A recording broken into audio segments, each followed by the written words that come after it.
My name's Linda Peacock.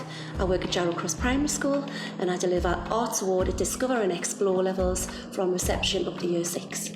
I'm Adam Featherstone. I teach music at Priory Woods School and Arts College. I'm Megan Smith and I work at Moorbridge Pupil Referral Unit, which is a school for students from North Tyneside who are struggling with social, emotional and behavioural difficulties. Hi, I'm Victoria Schofield and I work at Durham Sixth Form Centre. I teach A-level dance and I'm the Arts Award Advisor for Gold Arts Award. Within Priory Woods, we teach Discover in lower school, sometimes with the gifted and talented group. We teach Explore in upper school, sometimes Key Stage 3 or Key Stage 4, and we teach Bronze in Post 16. This allows us a bit of flexibility to sort of tailor the Arts Award to our students, but also to allow and show progression across the key stages.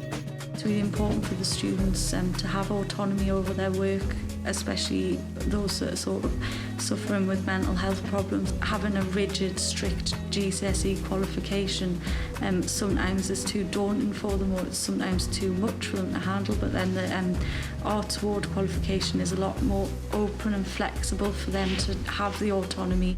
We're currently running a new project called Discover in a Day, which was funded by the Jarrow Big Local Lottery Fund.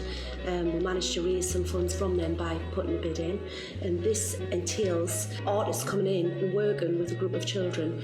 The children come in alongside the parents, take part in a lovely arts activity, and then we do try and exhibit what they've done at the end of the day, so it meets all of the criteria for Discover Art in a Day. The progression from the Arts Award Gold to whatever choice they make after Year 13, it makes them stand out, and I do think it sets apart our students from other centres because they've done it, and it really shows a lot of commitment and effort. They're doing something extra than their A-levels or their B-Techs.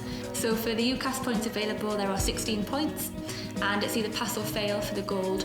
So all of our students passed last year and got those extra points, which is really great because it means the pressure's a little bit off for their A-levels perhaps, but also they know that's safely in the bank for their applications. The transferable skills that the students learn from, say, a printmaking workshop, they have these brilliant creative ideas, but they don't have the small skill set to be able to carry out these pieces of artwork, which then gets turned into frustration. So in Arts Award, there's no onus on having a final piece. It's that they can experiment with the media. Obviously, it always turns out lovely and there is always something at the end of it, but it's not that pressure. Schools should consider using Arts Awards as a way of evidencing all the lovely creative things that they do within school. It's a nice way for pupils to take ownership in their work and share it with their peers. It also allows external trips to be evidenced, for them to take their interests and run with them and shine, but also share them at the same time. I think as well, analytical skills, English, literacy skills, because we write about the workshops, they're comparing, they're contrasting, so they're starting to look at things differently, which can be transferred across the whole curriculum.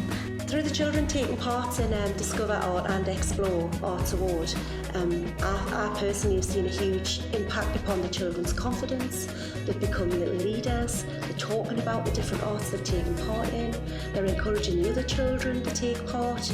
I think in terms of the confidence it gives students, it's massive. But they become leaders as well, which I think is really interesting for Unit 2 of Gold Arts Award. So if you run the Arts Awards, they have to lead an event, they have to learn how to put on an event, and kind of all the technical difficulties that presents, but also kind of budgeting, finance, grants, they kind of research all of maybe the things that you're not taught at school actually.